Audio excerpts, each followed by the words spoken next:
आखिर झनक किस तरीके से पहुंच गई है एक गुजराती फैमिली में। मुंबई से गुजरात किस तरीके से पहुंची है झनक, फाइनली रिवील हो चुका है झनक के पति विवान का चेहरा। जी हां दोस्तों, हम बात कर रहे हैं स्टार प्लस के शो झनक की। तो दोस्तों, आगे बढ़ने से पहले आप इस चैनल पर नए हैं तो इसे सब्सक्राइब कर दीजिए, साथ ही बेल आइकन दबाना ना भूलें। वीडियो अच्छा लगे तो इसे लाइक जरूर कीजिएगा। चलिए आगे बढ़ते हैं दोस्तों। सीरियल झनक में जैसा कि आपने प्रोमो में देखा है कि झनक के हाथ में एक छोटा बच्चा सा आ जाता है और यह बच्चा है ना है कि, लेकिन झनक वहाँ पर क्या कर रही है और झनक ने शादी कर ली है।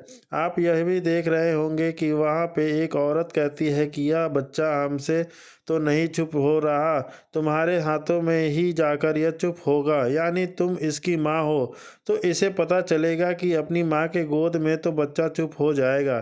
तो दोस्तों, झनक सीरियल उसकी माँ कैसे बन गई।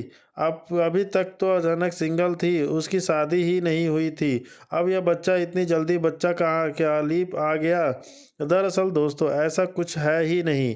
जी हाँ, कई सूत्रों के हवाले से ऐसा खबर आ रही है कि झनक वहाँ रह तो रही है लेकिन अभी उसकी शादी नहीं हुई है।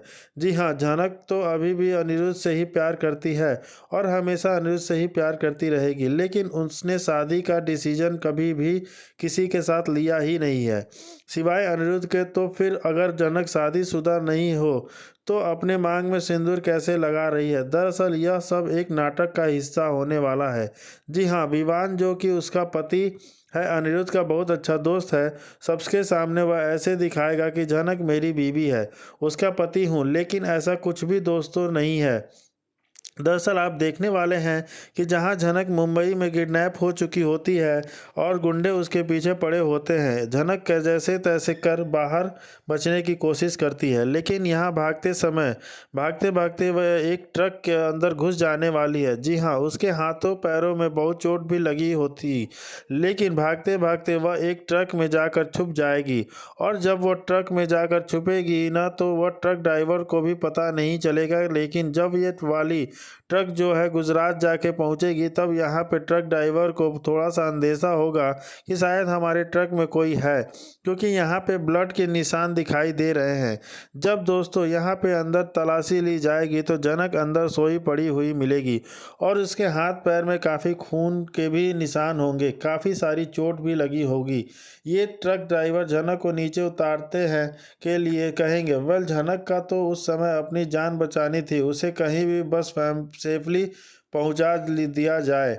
लेकिन झनक जब आँख खुलेगी उसे पता चलेगा कि वह मुंबई में नहीं, वह कोलकाता में नहीं, सीधे गुजरात पहुंची है। जी हाँ, गुजरात भी झनक के लिए बड़ा ही अनजान शहर है, क्योंकि उसे वहाँ जानता नहीं है, वह किसी को वहाँ नहीं जानती, किसी को नहीं पता चलता कि झनक कहाँ है। दोस्तों, वैसे भी झनक की जान को काफ़ी ज़्यादा खतरा था, अनिरुद्ध की भी जान झनक की जान बचाना चाहता था, आदित्य भी झनक की जान बचाना चाहता था, लेकिन झनक को अब ऐसी जगह पहुंचा दिया जाया गया है ना जहाँ कोई उसे जानता ही नहीं है। लेकिन आप देखने वाले हैं यहाँ झनक की मुलाकात होने वाली है विहान से। जी हाँ, विवान अनिरुद्ध का एक बहुत अच्छा दोस्त बताया जा रहा है। वह जब झनक से मिलेगा ना तो झनक उसके साथ उसके घर जाएगी। जी हाँ, क्योंकि झनक को यहाँ आसपास कुछ नहीं पता, उसके पास ना पैसे हैं, कुछ नहीं है, तो यहाँ विहान एक अच्छा इंसान होगा और झनक को कहेगा अपने घर चलने के लिए। वेल, झनक शुरुआत में तो काफ़ी मना करती हुई नज़र आएगी, लेकिन यहाँ पे वो उसे अपने साथ अपने घर लाएगा। जब झनक विहान के साथ उसके घर जाएगी तो उसके घर वाले झनक को देख काफ़ी ज़्यादा खुश हो जाएंगे, क्योंकि झनक इतनी मासूम है और इतनी सुंदर है, तो इतनी सुशील लड़की को देखकर उसकी माँ काफ़ी ज़्यादा खुश होने वाली है। अब दोस्तों, यहाँ दिखाया जाएगा विवान की स्टोरी कि विवान की ऐसी क्या स्टोरी है और झनक को क्यों उसकी ज़िंदगी में लाया गया है और झनक के आने से उसकी ज़िंदगी किस तरीके से बदलने वाली है। विवान के लाइफ में उसकी पत्नी नहीं है, उसकी पत्नी या तो मर चुकी है या उसे छोड़ के जा चुकी है, तो यानी उस बच्चे को एक माँ की ज़रूरत है और विवान को भी एक पत्नी की ज़रूरत है, एक लाइफ पार्टनर की ज़रूरत है, क्योंकि उस पत्नी ने जाने की वजह से वह काफ़ी ज़्यादा अकेला रह रहा है। उसकी ज़िंदगी काफ़ी अकेली सी हो गई है, इसलिए उसे एक जीवन साथी की ज़रूरत है। और उसकी माँ जो है कि उसी की तलाश में रहती है, हमेशा अपने बेटे के लिए कोई ना कोई लड़की ढूंढती ही रहती है। और यहाँ विवान जो है हर बार मना करता हुआ नज़र आएगा। और साथ ही आप ये भी देखने वाले हैं, विवान जब झनक को पहली नज़र में देखेगा तो उसे झनक काफ़ी ज़्यादा पसंद आ जाएगी।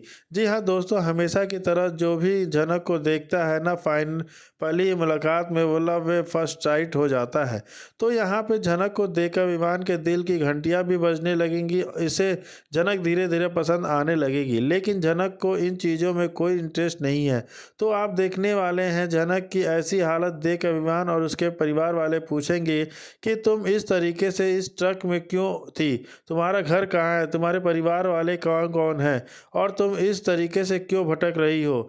तो ये कहाँ अपनी ज़िंदगी से जुड़ी थोड़ी बहुत बातें ज़रूर बताएगी विवान को, और जिसे सुनकर विवान काफ़ी इमोशनल हो जाने वाला है और ठान लेगा कि मैं ना कि मदद करूँगा, झनक को मेरी मदद की ज़रूरत है। अगर उसे इस तरीके से ही अकेले छोड़ दिया ना, तो फिर उसके ऊपर कोई अटैक करेगा, फिर इसकी जान को खतरा होगा। तो झनक से वह कहने वाला है कि तुम मेरे घर में रुक जाओ, तुम मेरे घर में रहो जब तक तुम्हें लगे ठीक, तुम मेरे घर में ही रहना। शुरुआत में झनक मना करती हुई नज़र आएगी, लेकिन बाद में उसे लगेगा कि हाँ, यहाँ से छोड़कर मैं जाऊँगी मुंबई, मैं ही तो सेफ नहीं हूँ, कोलकाता में तो जाना नहीं चाहती। यहाँ पे इतना भला इंसान मिल रहा है, अब वो इंसिस्ट कर रहे हैं तो इनसे झनक रहने के लिए तैयार हो जाती है। रही बात विमान की फैमिली को, तो विमान की फैमिली भी झनक को बहुत पसंद करती है और वह विश करने लग जाती है कि विमान की झनक से शादी हो जाए। जी हाँ, अगर झनक शादी के लिए हाँ कर देना तो वह अपनी बेटी की शादी झनक से करवा देंगे।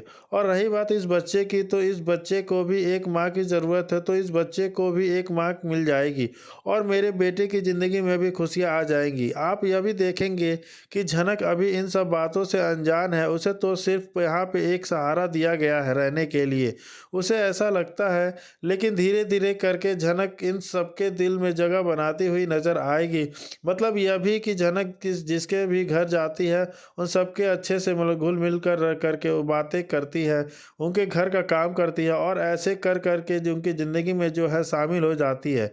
झनक का यह बिहेवियर देख कर वह काफ़ी इम्प्रेस हो जाते हैं और कामना करने लग जाते हैं कि झनक बस हाँ कर दे शादी के लिए। मुझे जैसी बहू चाहिए ना, बिल्कुल वैसी ही लक्षण है इसके। तो आप यहाँ देखेंगे कि झनक अभी इन सब बातों से अनजान है, लेकिन झनक की शादी किस तरीके से हुई है विवांश के साथ, यह भी बहुत बहुत ज़्यादा जल्द खुलासा हो जाएगा। मतलब झूठी मूठी शादी के लिए झनक क्यों मानी है, किस तरीके से मानी है और क्या क्या यहाँ पे पापड़ बेलने पड़े हैं, यह देखना काफ़ी इंटरेस्टिंग होगा। और इन सब की क्वालिटी और इन सब की क्लैरिटी अपकमिंग एपिसोड से ही होगा। लेकिन दोस्तों, यहाँ बात की जाए तो आदित्य कपूर काफ़ी ज़्यादा परेशान है। उसे खबर लग चुकी है कि झनक किडनैप हो चुकी है, वह मिसिंग है, कहीं मिल नहीं रही है। पुलिस में भी उन्होंने इन्फॉर्मेशन दे दी है, पुलिस भी यहाँ अपना काम कर रही है और झनक को ढूंढने की कोशिश कर रही है।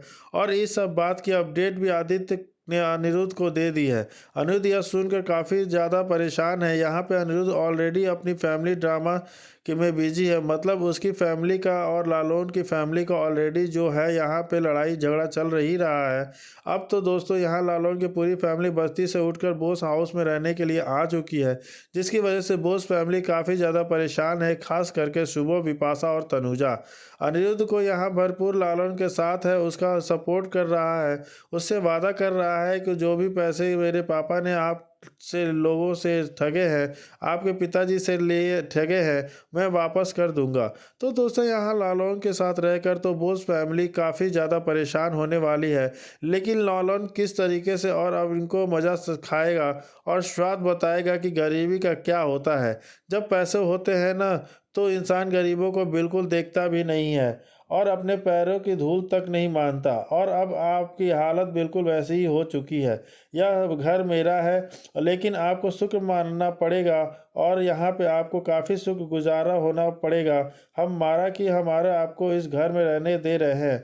विपाशा मैडम को भी काफ़ी ज़्यादा यहाँ पे खरी खोटी सुनाई गी अपू दी और लालौन दोनों मिलकर यह दोनों किस तरीके से लालौन से और टकराएंगे, लड़ाई झगड़ा करेंगे, देखना काफ़ी दिलचस्प होगा। लेकिन फिलहाल अनिरुद्ध इसी असमंजस में है, इनको संभाल रहा है। दोस्तों आप देखने वाले हैं आदित्य अनिरुद्ध दोनों काफ़ी ज़ोरों शोरों से झनक की तलाशी में लग जाएंगे, लेकिन झनक उन्हें नहीं मिलने वाली है। तो झनक जो है आदित्य को भी नहीं मिलेगी, पुलिस इस भी झनक को ढूंढ नहीं पाएगी। अनिरुद्ध तो अभी अर्शी और अपनी फैमिली ड्रामे के में बिजी है, तो यहाँ पे अनिरुद्ध को भी झनक नहीं मिलने वाली है। तो झनक अनिरुद्ध की मुलाकात कैसे होगी? तब तो ठीक बिल्कुल वैसे ही जैसे आपने प्रोमो में देखा था, जहाँ पे विवान कह रहा है कि मेरा बहुत अच्छा दोस्त अनिरुद्ध बोस को मैंने बुलाया है अपने हमारे घर पे, वह आएगा और तुमसे मिलेगा, यानी झनक से मिलेगा। और झनक अनिरुद्ध का नाम सुनते रहे उसके चेहरे का रंग उड़ जाता है, यानी उसका चेहरा उतर जाता है, क्योंकि वह अनिरुद्ध से मिलना नहीं चाहती है। अनिरुद्ध से बहुत प्यार करती है, लेकिन जब वह अनिरुद्ध को भुलाना चाहती है तो अनिरुद्ध फिर से उसके सामने आने वाला, यानी किस्मत बार बार झनक अनिरुद्ध को एक जगह ला के खड़ा कर देती है। वेल यहाँ पे झनक ने अपने रास्ते बदल दिए हैं। अनिरुद्ध चाह के भी झनक के पास नहीं जा सकता, क्योंकि उसकी शादी अर्शी से हो चुकी है। अब चाहे प्रेगनेंसी का नाटक झूठा ही क्यों ना हो, झनक लेकिन अर्शी को अब अपनी पत्नी लीगल वाइफ है, तो अब तो एक ही चाह रहा है अनिरुद्ध और झनक के मिलने का ही। अनिरुद्ध अर्शी को डाइवोर्स दे दे, उसके बाद झनक से शादी कर ले, लेकिन झनक कभी नहीं चाहेगी कि मेरी वजह से उनकी अर्शी दीदी को डाइवोर्स दिया जाए। दोस्तों यहाँ काफ़ी ज़्यादा कॉम्प्लिकेटेड है अनिरुद्ध और झनक की लव स्टोरी। वेल अनिरुद्ध और झनक की इस बढ़ती हुई लव स्टोरी के बारे में आप क्या कहना चाहेंगे, हमें कमेंट सेक्शन में बताइए। वीडियो अच्छा लगे तो इसे लाइक कीजिए, सब्सक्राइब कीजिए, साथ ही अपना बेल आइकन दबाइए और अपना जो भी कमेंट है, अपनी अपनी जो भी राय है, आप हमें कमेंट सेक्शन में ज़रूर बताइए। आपको हमारा एपिसोड कैसा लगा? आगे की कहानी जानने के लिए हमारे साथ बने रहिए। नमस्कार दोस्तों।